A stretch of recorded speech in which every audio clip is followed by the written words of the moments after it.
The Utah Jazz have changed their approach with Lauri Markkanen, and it's made him an absolute beast. That plus the rest of Ask LOJ next on Locked on Jazz.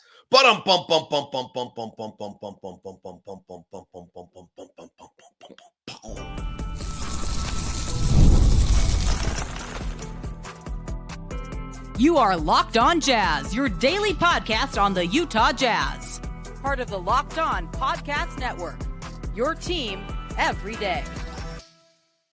How are you? I'm David Locke, radio voice of the Utah Jazz, Jazz NBA insider. This is Locked On Jazz, your daily podcast on the Utah Jazz, give you insight, expertise, geeky numbers, and hopefully making it way better to be a Jazz fan each and every day. Thank you so much for making Locked On Jazz your first listen of the day. We are free and available on all podcasting apps as well as on YouTube. And thank you for making Locked On the #1 sports podcast network. Everydayers, you're the greatest. I appreciate you. Thanks so much. Big Ask LOJ edition. 2 brand new sponsors on the show. 1 local and 1 super appropriate. So big day. Big day today on the program. Let's get right to it. Get to your questions. Incredible game last night. Super fun. And in fact, that's our first question. Was last night the most fun game of the year? Okay, well, I asked this question.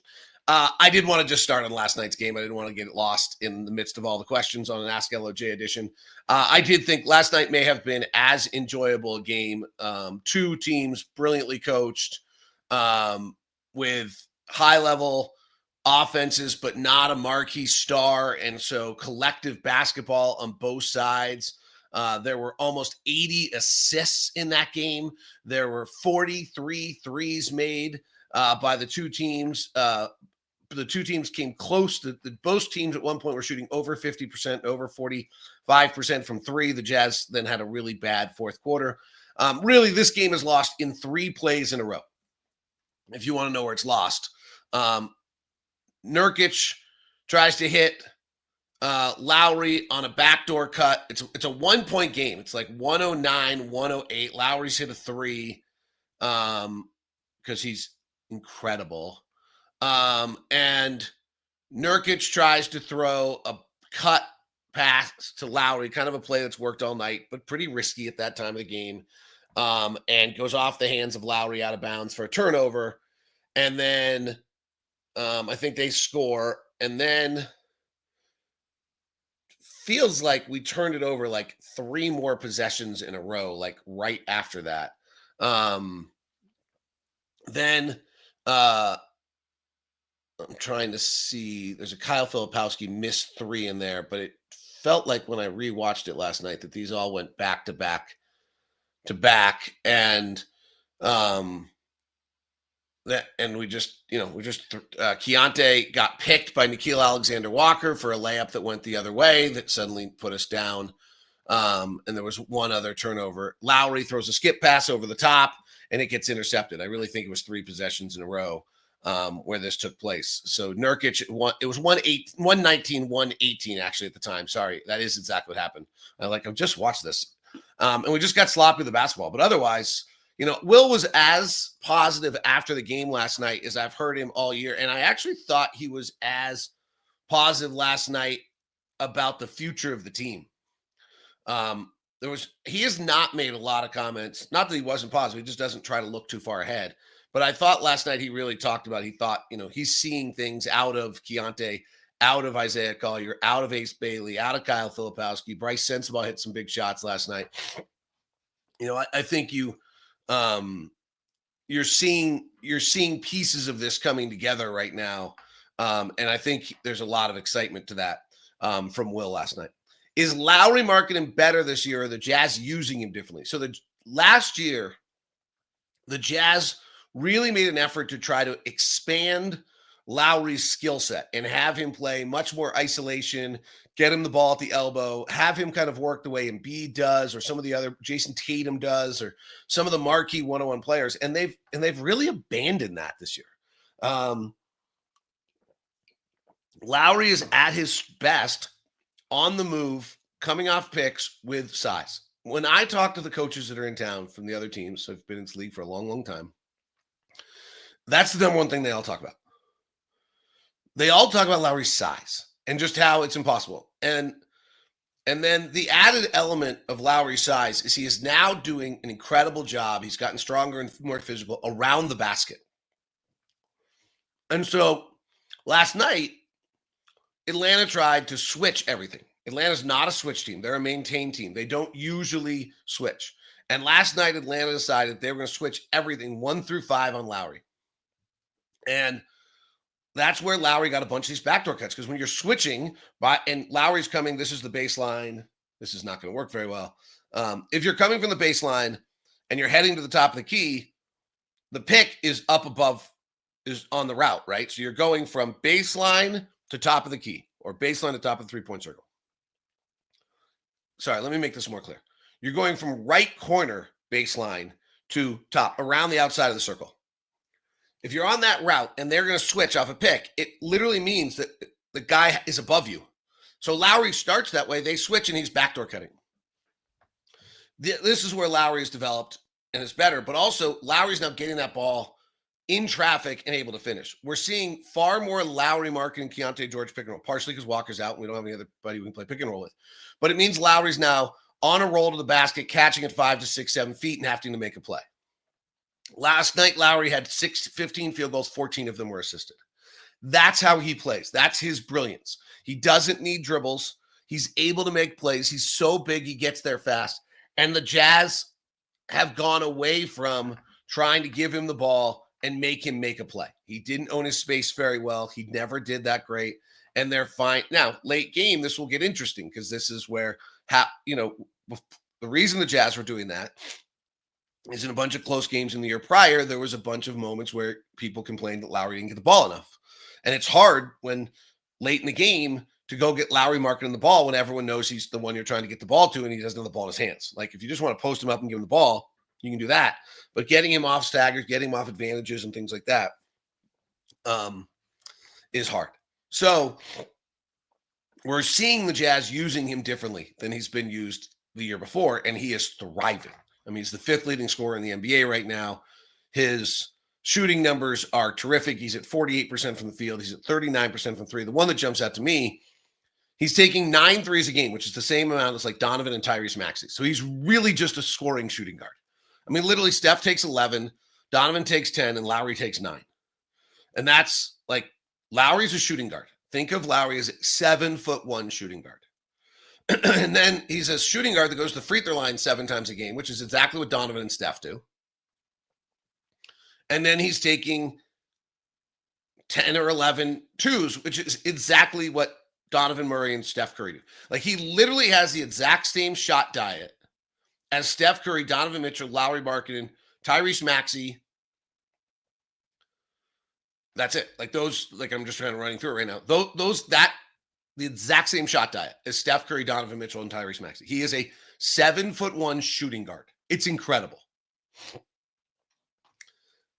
Has Lauri improved play, pushed him into being the second best player on a contending team? Maybe, which makes his $40 million contract actually tradable, where if he's the third best team, he's actually not tradable, which is an interesting kind of aspect. Maybe he's really playing great.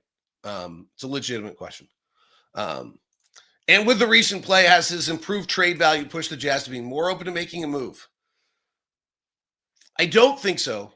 I still believe kind of what I've always believed is that when we're going to be good, Lauri's going to be on that playoff team. You have to have some piece. The only thing I would say, and I've gotten this text from now more than the Jazz are too good to tank with Lauri. And losing that draft pick is not good. Let's just not hide that big elephant in the room. That trade is just handcuffing us again. And so I don't know the answer on that.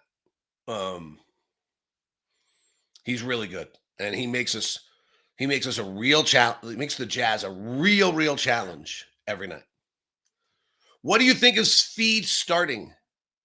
So it obviously came out of nowhere. Svi is the one who just kind of, not even a joke, like we all talk about, like he either starts or, and they've played great. So truly what's happened here is I don't think the intention was for Svi to start. And then Svi just played great. Like, really great. And it's been our best defensive player. Has been the one guy who's not getting abused regularly. Has been guarding fabulously and has been making shots until last night. And he's still shooting 36% from three on a team that was 29th or 30th in the league in three-point shooting. I think it's a great story, frankly. And then, we actually had a time with Svi yesterday. Delightful. His amazing story. He leaves home at 17 years old. Holly Rowe was in and asked some really great questions. So I want to make sure I give credit. So he left home at 17, went to Kansas, won national championship there. His parents live in the Ukraine. He was telling us about how their power is turned off every 2 hours. His dad is a college professor. His mom is a history teacher, I think he said.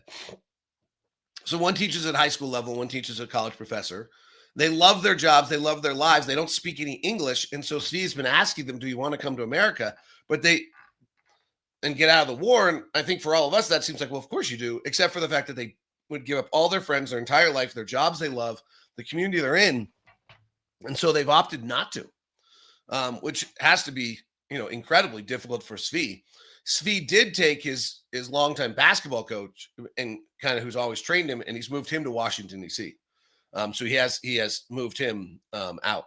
So it was a very real conversation. Holly got some great stuff. I want to, again, give Holly credit. Good to have a Hall of Famer in town. And it's just, what a real story there is with Svi, and sharing kind of the, without too much depth, but openly about, I'd love my parents to come, but they have a life and they don't want to come to America and not have to speak any English and not know anyone. And it'd probably be really isolating and really terrible. Your electricity would be on 24 hours in most places, and that would be great, but it's still not like living. And so very, very interesting kind of real life human aspect of Svi Mykhailiuk. But honestly, no one expected him to start. Wasn't one name. He's been great. Like, anyone who can't admit that he's been really, really good is just so biased against it. And I honestly, at this point, don't know who you would start. Like, maybe it's Isaiah Collier, but I kind of think Isaiah Collier's play coming off the bench is the answer to a lot of this. He's been great. Ace Bailey, is he changing his shot diet and altering the way he's approaching the game? Next on Locked On Jazz.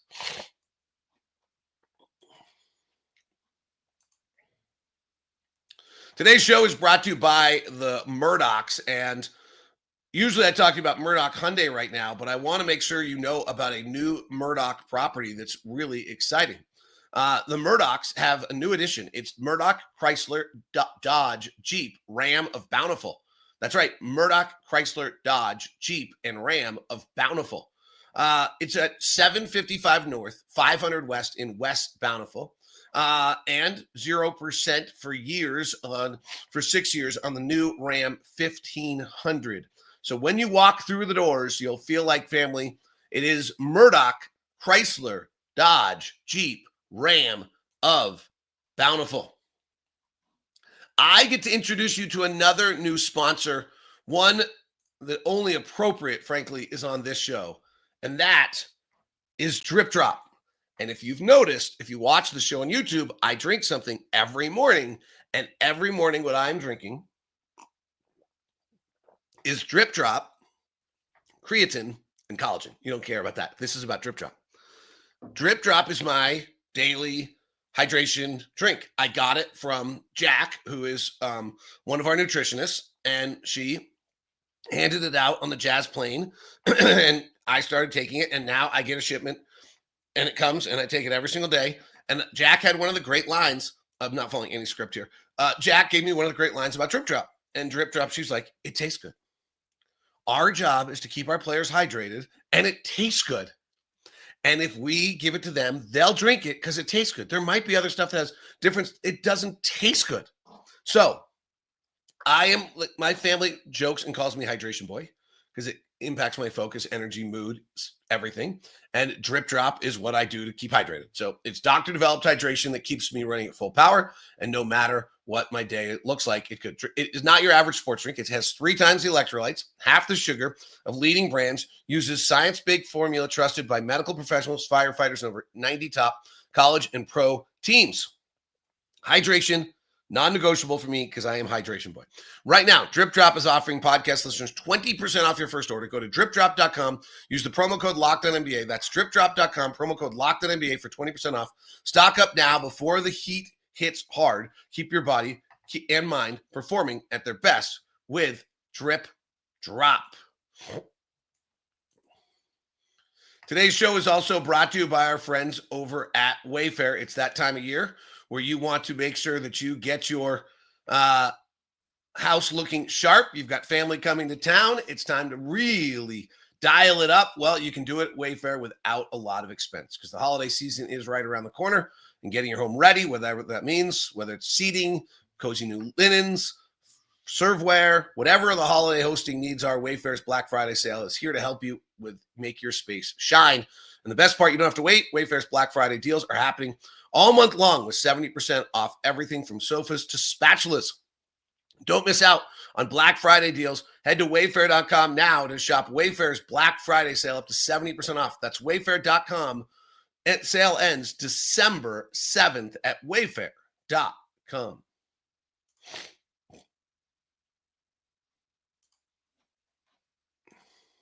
Thanks so much for making Locked On Jazz your first listen of the day. And thank you for making Locked On the #1 sports podcast network. Amazing. You guys are incredible. All right, let's get back to your questions. They're great. Do you believe the Oreo cookie theory still? Do you have any fears that any of our young guys have been dunked too much? So my old theory about the Oreo cookie is that young players are like Oreo cookies. They're really, really awesome. Just by themselves, they're awesome. And we're trying to make them better. And so you dip them in milk because the only reason you dip a nearly perfect chemically created cookie that is perfection is if you put it in milk is to make it better. And so when you put an Oreo cookie in milk, your goal is to make it better. But if you don't dip it enough, then it doesn't really have any impact at all. It's just the same thing. But if you over dip the Oreo cookie and it crumbles in the bottom and it's in the bottom of your cup and you've lost your Oreo cookie, super disappointing. And I think the development of young players is similar. You have to be really careful that you don't over dip them, but you can't under dip them either. So I do still believe in this theory. And I do think that young players actually need to be dipped. Like they need milk. Like they need opportunities to play. I thought Will Hardy had an interesting comment last night after the game that kind of relates to this. He talked about it in a different manner than I ever heard about it, which is they're being very intentional in how they're playing Ace Bailey's minutes. And one of the things they're doing with Ace Bailey is they're playing him. He's going to play like a 5.5 or 6 minute stint on the court. And if it's going well, they take him out, even though it's going well, because they want him to come off the court feeling good. The last thing they want to do is play Ace Bailey every single time until he starts to make mistakes. And then every time he comes off the floor, he feels crappy about himself. But the confidence growing from having a 5 or 6 minute stint, which things go well, and then having him come off the floor and then come back in the game later with confidence is actually a really important developmental. That's kind of the same Oreo cookie theory inside of just an individual stint. So I think that is true.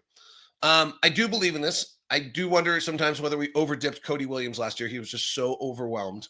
And I just think his confidence has to be shaky because of it. And so I do wonder about that. I thought we over-dipped Trey Burke, and then he just turned out to maybe not be very good either.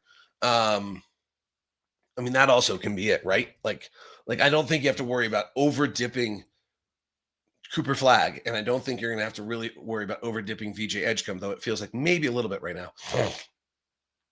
So I think when you look at these players, the ones, obviously the ones that are really great, you probably don't have to worry about it as much. But I thought it was really interesting that Will thought of this kind of, he doesn't call it the Oreo cookie theory, but he kind of believes in the same concept inside of a playing stint. Are the Jazz having Ace take less mid-rangers? Seems like he's shifted toward threes and the rim with each game. How many mid-range shots would you like him to see on average? It's an interesting question. I agree 100%. That is what you just wrote is 100% true. He has changed his shot diet since starting. I think it has a little bit to do with whether he's self-creating or whether he's getting the ball from someone. Last night, he really played off of people. He didn't go make a lot of individual plays himself last night, which is just fine. He caught and shoot, played catch and shoot, and he made a bunch of shots. It was really pretty awesome. And the other times where I've seen him mid-range is when he tries to go one-on-one and then he pulls up in the mid-range, which is actually going to be totally fine. And the more and probably going to go up, because the weakness he has right now is that every single time he drives to the basket, he ends up getting just driving, burst, great move, and then he's in the air and there's three guys around him and he has no idea where to go next. And it's all happening so dang fast and he's just got no chance. And the second and third help guy are coming faster than he's ever imagined in his entire life. And as he begins to read that, what he's going to do is he's going to make a decision further out on the floor, which sometimes will lead to a pull-up mid-range jumper. So I think you'll actually see more of them a little bit as time goes on here than less. I remember Gordy Chiesa was working with Luke Ridnour for years, for a year in Seattle. And I was there. And after practice every day, they would work on drills where Luke had to make the decision one step inside the free throw line. And, you know, whatever. And there would be a coach or two on the floor who would do something and he would have to make a decision. And that's the next step, I think, for Ace, is where he makes his decisions. He's a very good decision maker and he passes really well. The pass last night, I think it was to Nurkic, was in either Nurkic or Lauri on the right-hand baseline drive, and then a drop-off is incredible. I mean, he just does amazing stuff. The kid's real. And so will be interesting to see, but I think from a pure offensive standpoint, the next step is he'll actually start shooting more mid-rangers. Do you think even without Collier's shot-making ability, his skill to run, find his teammates, push the tempo on both makes and misses, provides the Jazz needed offense? Yes. So the opening few nights of watching Isaiah Collier, I will admit, has been eye-opening to me. I am hung up in the belief that everybody has to be able to shoot 35% from three or they cannot last in this league. I do believe that, particularly non-centers. Like, it's just the reality. You've got to be able to shoot in this league now. Everyone can do it. They've changed the rules in this league that you can literally murder somebody when they're trying to run a route and we don't call it as a foul anymore. And yet we're still scoring 140 points every night. Like, they have changed the league rules. Player movement is gone. You can literally mug people the entire time. And last night, Atlanta scored 132, Phoenix scored 133, and Toronto scored 126. Like, the offensive skill set of the players are so incredible. So you have to be able to shoot. But the impact Isaiah has the minute he checks in the game and how much he changes a game is really awesome and pretty undeniable, and has been eye-opening to me on what an impact he really is having on the game every night. Now, I will also just kind of stay in my lane and not lie. In 66 minutes, he's taken 2 threes. Dyson Daniels, TJ McConnell, it's like kind of it. There's 2 other guys. I have to think of who they were. We mentioned them the other day who do this. There just are not a lot of guys that can survive in this league and be guards and just not even take threes. Nonetheless, not make them. But yes. His brilliance is real. It's really real. He's pretty awesome. Anthony Davis. Anybody in the Sacramento Kings fire sale? Who should the Jazz look into going to get? It's next on Locked on Jazz.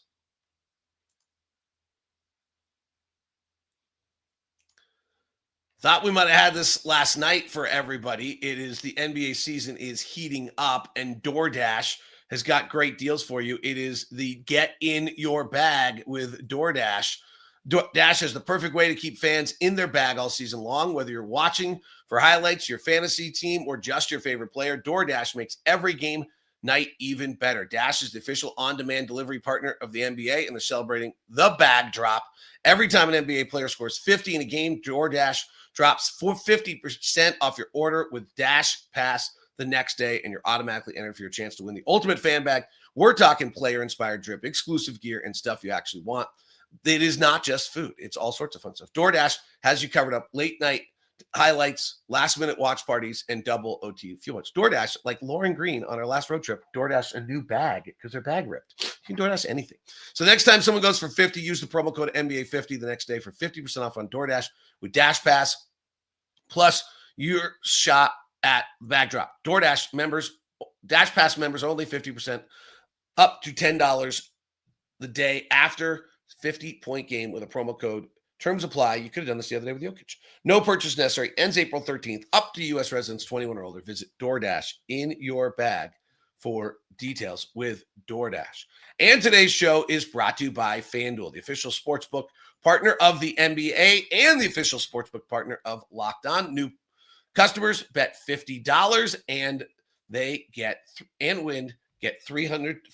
They win $300 in bonus bets. What did I just say? You bet $5. Did I say 50? All you have to do is bet $5 and you get $300 in bonus bets. Head to FanDuel.com to sign up to play your game. The official sports betting partner of Locked On. Live bets will take you in the fourth quarter. Plus, even combine your live bets in the same game parlay for a shot at bigger payout. Gets every game exciting. It's all at FanDuel.com. I am super excited to welcome in a new sponsor that's actually just down the road from me. That's right, Woodward Park City. Welcome to the program. Now could we just get the snow to fall, and I will be super happy with all of this and everything about it. Our good friends at Woodward, they do amazing work. I want to tip my hat first to Woodward because, frankly, they one of the reasons that I took them as a sponsor is they do incredible work for local charities and help out and are very supportive of our local community. So I wanted to just give them that. That is not what they are. They are fun per foot ratio at Woodward is second to none. Located just 20 minutes from Salt Lake, Woodward offers experimental learning in radically fun, safe environment with facilities for all abilities. The door's always open to first timers and regulars alike, from parks to pits to ramps to tramps. Back again. There is just not much more fun than Woodward. Mountain Park season passes are now just $499. Rip hot laps with the posse after school into the evening. Maximize mountain time this winter at one of the best terrain parks in Utah. Looking to go all in, the All Access membership provides that for passes to perks, discounts, and more. Just starting out.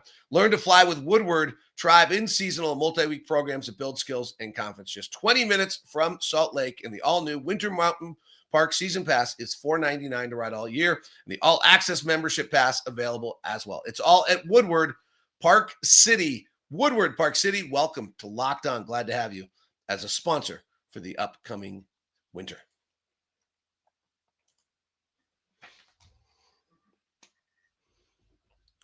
Thanks so much for listening to Locked On Jazz. For the not heard, we have In Arena. You can listen with no lag. So stop by our booth at Section 7. We're trying to make it easy to see if we can get it done through the Jazz app for you. You can listen in arena to the radio broadcast, no lag. Kind of great. If Jazz get Anthony Davis for a bag of bread, is it even worth it? And if so, how much? I mean, the injury thing on Anthony Davis is so real. On the other end, I tell you all the time, it's worth going to get Zion Williamson, and his is more real. The only difference is that Anthony Davis is 32 years old, turns 33 this March 11th. And I do think you have to be a little worried that, like, last year he played 51. I mean, his game plays is 36, 40, 56, 76, and 51. This would accelerate our timeline greatly, and I don't know that that's truly someone who I don't think is on our timeline. Boy, is he good. 10-time All-Star, NBA champion. I mean, when he's right, he is right. It is awesome. I don't think so. I just think we're still 3 or 4 years away, and you're banking on Anthony Davis 33 to 36 years old to do that. I just don't think it makes sense. With the Kings looking to fire sale, is anyone on their roster you would consider? Well, yeah. I mean, the one that's interesting is Domantas Sabonis. I still can't figure out how good he is. So I know what he's great at. 3-time All-Star, 3-time rebounding champion, 2-time All-NBA. I mean, massive numbers, right? Massive numbers. 19 points, 14 rebounds a game. Their defense is always bad. And he is a 6'10" center that can't get off the ground. He's 29, will be for the whole season. That 3-year difference makes him a little bit more appealing. He's interesting. You're running your whole offense from 5 out. He matches the way we want to play. He's a good passer, averages 5 assists a game. He can run. He matches how we play. The question is whether you can put enough rim protection, I think, around him, and whether that rim protection can cover up his defensive weaknesses. But he's pretty special. He averaged 6 assists a game last year. He averaged 8 assists the year before that. He averaged 7 assists the year before that. I mean, if you're going to get Domantas Sabonis, he's the fulcrum of your offense. But that matches with the way Lauri plays really, really well. Like, you have Domantas Sabonis playing a handoff with Lauri Markkanen, and they switch it, and now there's a smaller guy on either of the two, and you're killing people. You want to accelerate our timeline. I think that one gets interesting. Of whether you can get Sabonis in some combination. You're playing him with Lauri. That's your core. You're now using all your draft picks and young players to come around those two. You're going to win a lot of games. I don't know that you win a title, but you're going to win a lot of games. That one's pretty intriguing to me. Ron was not in on it. But I am a little bit. He and Lauri are on the same timeline. You suddenly are building those two up while Ace develops. You probably win too many games. You probably lose your pick. It's pretty interesting. That one's interesting to me. That just how much he could literally the offense that we're trying to run right now. He's perfect. Perfect. Defensively is a real issue. I've been watching games lately. I know the guys are trying. How do you fix all the drives from the 3-point line to the rim? Is the scheme issue or more about personnel? So the scheme is that there should be people shifted over into space near them to help with this. It's really hard. Like, there's a lot of space in the NBA. One of the big switches that's happened in the NBA is people were spacing 5 out. And it's actually hard to find driving lanes at 5 out because there's too many guys. Now people are spacing five shooters, but one of them's now down in the dunker spot under the rim, and then everyone's rotating around and moving. So all of them can play 5 out, and all of them will play somewhere out in the possession. But one of them is down low, which now is 4 drivers out.